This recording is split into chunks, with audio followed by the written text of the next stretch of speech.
Hi guys, Christos here from Cyprus Without Borders.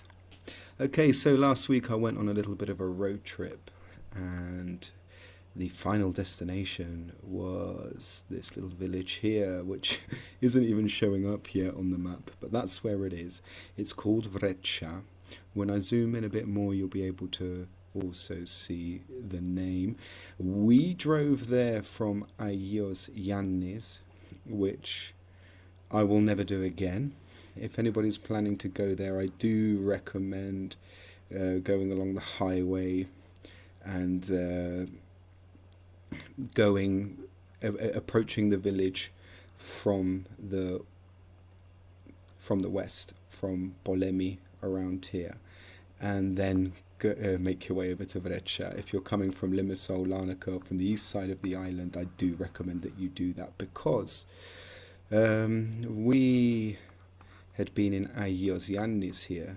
And I've been to this village before and I know how difficult it is to get to, but I wanted to be a little bit more adventurous this time. So we went to Agios Yannis and we took a dirt road, but at first it wasn't a dirt road and then it just turned into a dirt road. By that point it was kind of too late to turn back. And lots of bumping around later, we ended up here in Vretsia. At some point, this aqueduct here, so we went past this aqueduct, and again, it was just a great experience. I'm glad that I did that road. In fact, I think it was this aqueduct, but I won't be in a hurry to do it again. Put it that way. So. Let me zoom in a bit more in Vretsia. So we approached the village along this road. We ended up in the village centre. Let's talk a little bit as well about the populations of the village. Okay, so as you can see, it's not an old village, not as old as many of the villages that we see in Cyprus, with the Byzantine churches, villages that are over 1,000 years old, 2,000 years old. It's a very new village because in 1831 the village itself wasn't even established.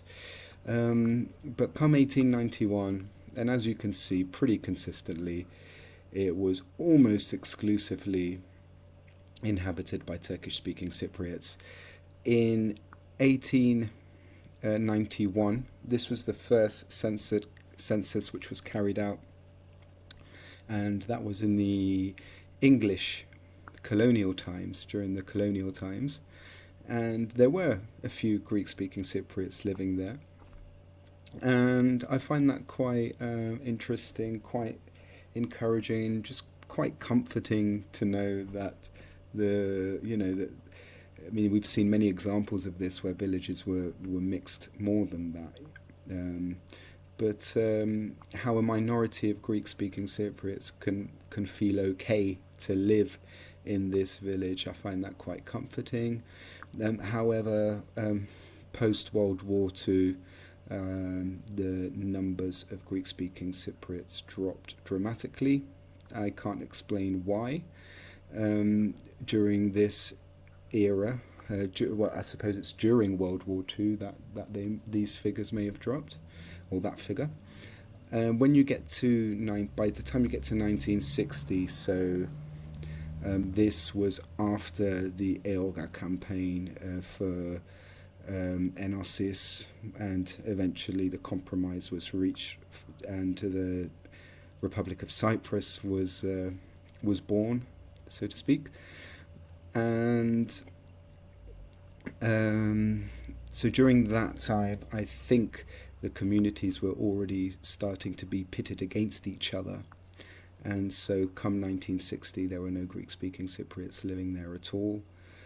And as you can see, by the time the invasion happened in 1974, there were about 500 people living in the village. You do see quite a dramatic jump of more than 100 people in the space of 13 years, and this is of population, and this is because there were Turkish-speaking Cypriots who were minorities in other villages, and they left those villages to go and live in Vretsia. Very sad. and afterwards it's very sad to see the village the way it is now. Come 19 sorry, yeah, come 1974, the village was empty, and it's been left that way pretty much ever since. I did get speaking to a man up there who was up there, who lived in one of the nearby villages, and it had quite an interesting conversation with him. He told me about the times when he used to come to this village when it was still inhabited, and he said you could get everything in this village. You could get, you could get any kind of fruit because they had set up a very good irrigation system. And it makes a lot of sense because with the location, given the location of the village, sort of down a big mountain, it was good to collect a lot of water, which helped crops to grow. And really, for a village, a population of about 500 people, it's quite impressive. And it isn't a huge village. You can walk around the whole village in about, I don't know, about 15 minutes or something. So it's really, really not a big place at all. Yet there's lots of lush, fertile land all around it. So anyway, I'll stop talking now and have a look. I hope you enjoy this video. I hope you find it interesting. It certainly is interesting when you're there. So if anybody would like to leave comments, then please do so. And please subscribe to the channel. Hi guys, so finally made it into Vretsia village. It was an absolute mission getting here because we came in from the east and the road is awful. So I'm definitely going to leave from the west. I have been here before and I mean it looks to have been tidied up a little bit. Like the insides of these houses were full of rubble before. Just rubble everywhere. Now they seem to have been tidied up just a little bit. Let's go up here, let's have a look what we have up here.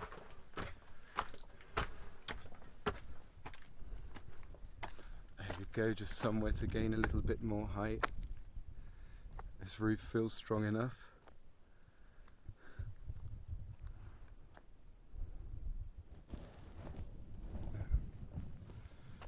But upon entering into Vretsia, I did notice last time I was here there was a minaret on top of that mosque, but now the minaret's been taken down or destroyed in a storm, taken down. Who knows? But I'm gonna walk over and take a closer look at the mosque. Okay, let's have a closer look. Let's have a look inside.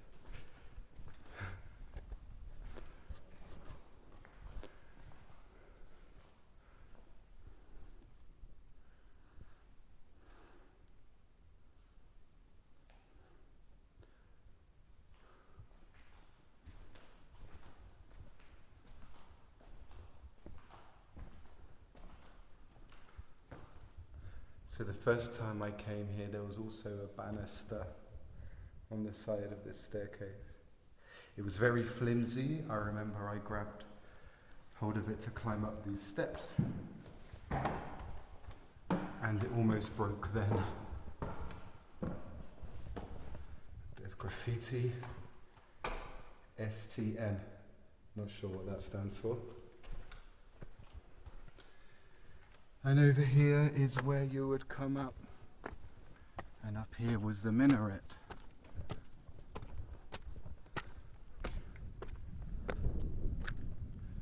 But now the minaret is gone. There's a horse down there, an actual horse, not a donkey. Derelict houses. And I remember from the first time that I came here, I thought, wow, you know, the whole village abandoned. but the mosque was kept in very good condition, pristine condition the mosque was kept in. But now it's gone. I mean, looking here at the foundations of where the minaret used to be here,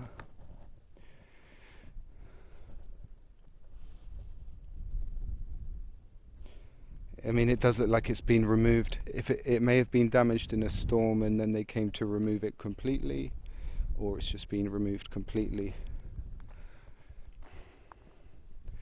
If that is the case, then I don't agree with vandalizing places of worship. You know, I don't agree with vandalizing anything really. But I think respect should be shown to places of worship. There's a lot of people who'll say, oh yeah, but look what the Turks have done to our churches. And of course they'd be quite right. But two wrongs don't make a right, and generally I'm quite proud that, you know, we don't have this revenge mentality of, oh, they've converted Hagia Sophia into a mosque, we should convert mosques into churches, or we should vandalize mosques. I don't believe in that. We don't sink down to Turkish level. This is what the Turks do, and we're not Turks. This is what the barbarians do, and we're not barbarians.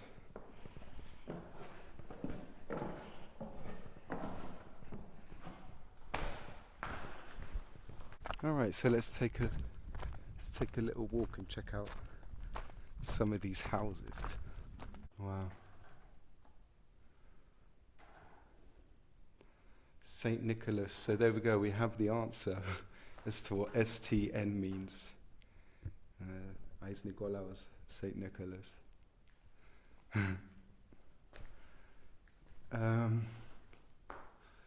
Still some cupboards there.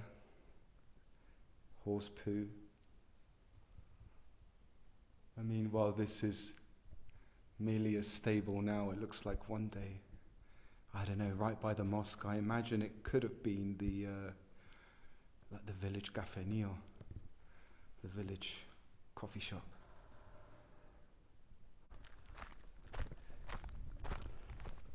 So the first time I came here, there was one house that was lived in. Only one. And there was a big fat pig in the garden having a snooze. I'm going to see if I can find it again. In the meantime, as we go, let's walk into these houses. Some Germans have even been here. War hier. Wir waren hier auch. So I was here, we were here too, as it translates from German. Yeah, fireplace. And people have come and had barbecues here.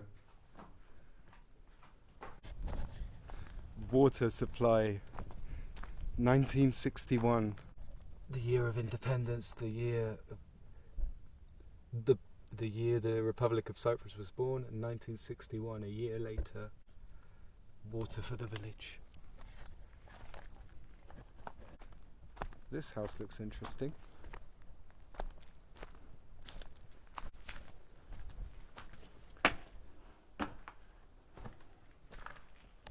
I imagine a wealthier family must have lived here. Ah, no, it was a school. Wow. This was the school. This was the school in Vretsia. This is the classroom. There's the blackboard, or chalkboard, whatever you're supposed to call it these days without being politically incorrect. Wow. So this was the school. I can't imagine they needed a very big school here. One classroom.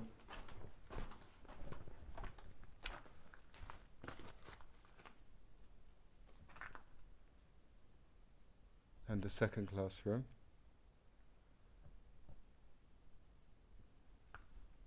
Because they're chalkboard would have been here, and it's been taken out. You can still see the lines in the wall.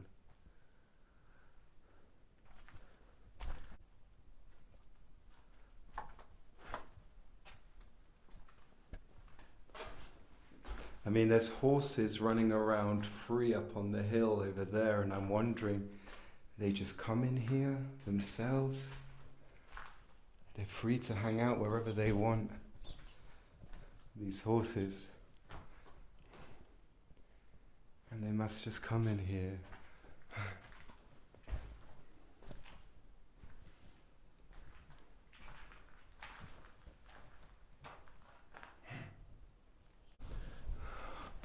Alright, in this house there's still furniture.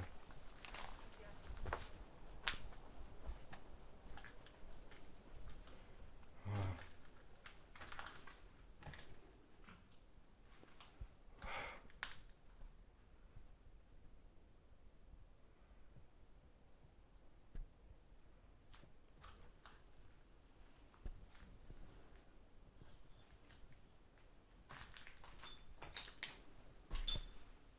Wow.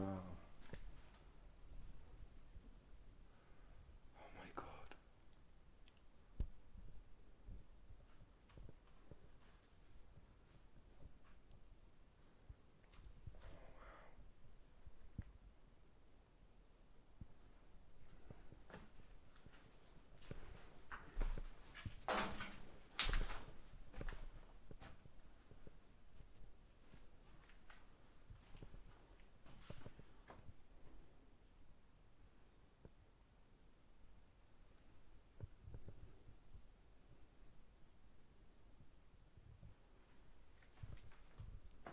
I mean, this house doesn't look like it's been abandoned, you know, since 74. It doesn't look like it's been abandoned since that long. In fact, this might even be the house where I came the first time there was a pig in the garden. I mean, I think this is the house, and whoever was living here clearly doesn't live here anymore.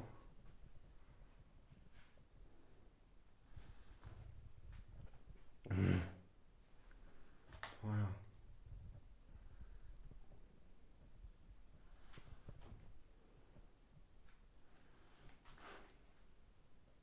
Still even a key on that cabinet. I mean, this Nescafe, that doesn't look very old at all. It hasn't gathered much dust, it hasn't lost much colour, any colour. So I think this house has not been abandoned for that long.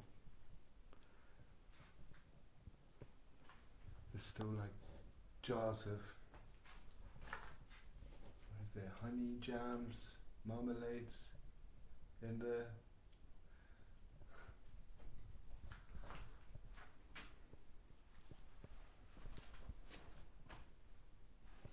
Wow. Yeah, looking at this door as you go into the house, it's been forced unlocked. It was locked, and this has been pushed and bashed repeatedly until it's bent.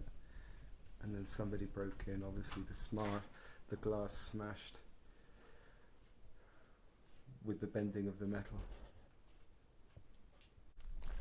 Alright, so carrying on down the pathway. Look. A little chapel of Agia Paraskevi.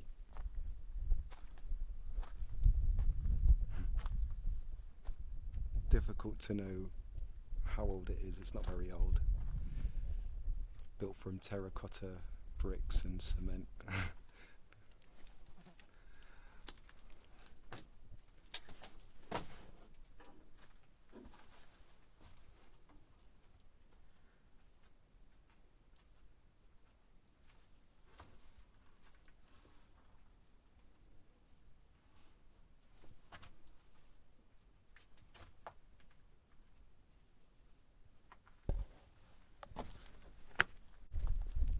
So we had one earlier, which was 1961. It says 1950. I'm not sure what WSID means. WSID 1950. So check this out. I managed to open the door. This was broken. I put my hand in. Looks like this house is being renovated.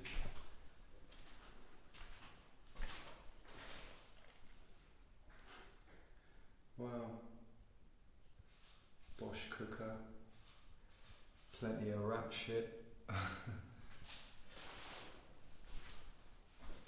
If somebody has a dream to make this into a beautiful house.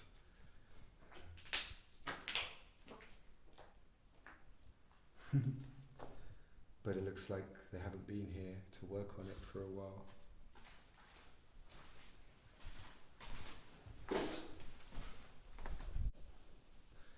And this house has been on fire.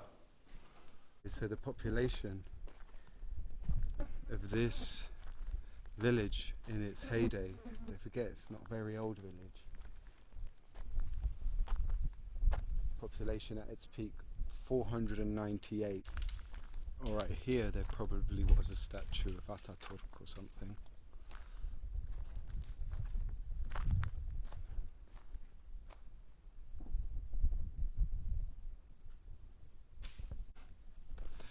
Alright, so there's a man up there.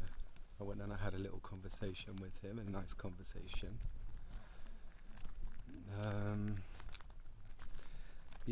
I asked him what happened, if he knew what happened to the minaret. And I asked him if it had fallen or if it had been knocked down. And he said to me, "What are you talking about?" I said, "The minaret, it's gone." And he hadn't even realised it had gone. And he's like, "Wow, here it is in pieces." And the man who comes here quite often, he hadn't even realised it had gone, the minaret. And I asked him, "Do you think it fell, or do you think it fell on its own?" And he said, "No, things that would have never have fallen on its own." It was quite a tall minaret for such a small mosque. And he said that thing would never have fallen on its own, he said. He said, some people without brains did it. And he says he comes from quite nearby. He knows this village very well. And he says he remembers when there were people living in here, in this village. He remembers. He said the villagers here, they had everything. If you needed something, you would come here, he said. Because they had all the fruit, everything here. It was once a thriving village. And he said, we got on very well with the people in this village, he said. And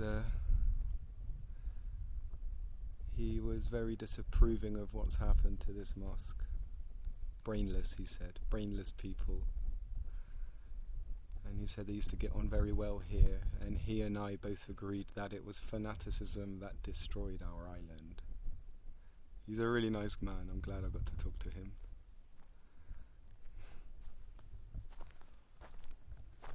And some horses came running by, so I'd like to see if we can find those horses. And I asked this man if he knew whose they were, because I asked him if they were his, and he said, "No, they're not mine. Somebody came and left them here," he said. And he's got them running free. But they haven't been abandoned, I'm told. So here we go, a whole entire village, exclusively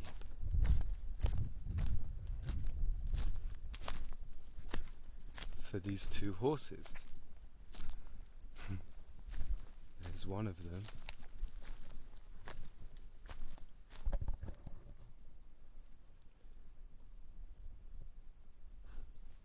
Where's the other? The one down there. Imagine having a whole village to yourself. How cool would that be?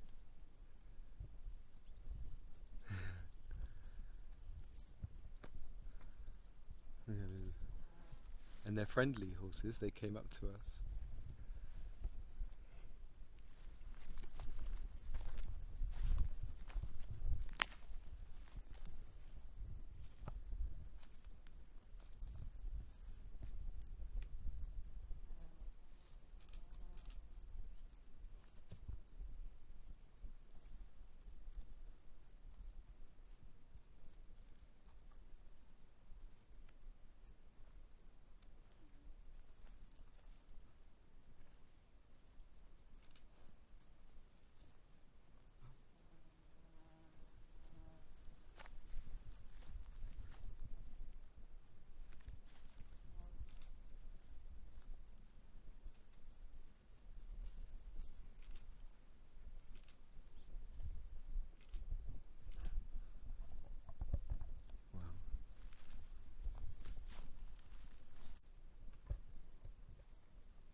That's amazing. I'm pretty sure she's pregnant.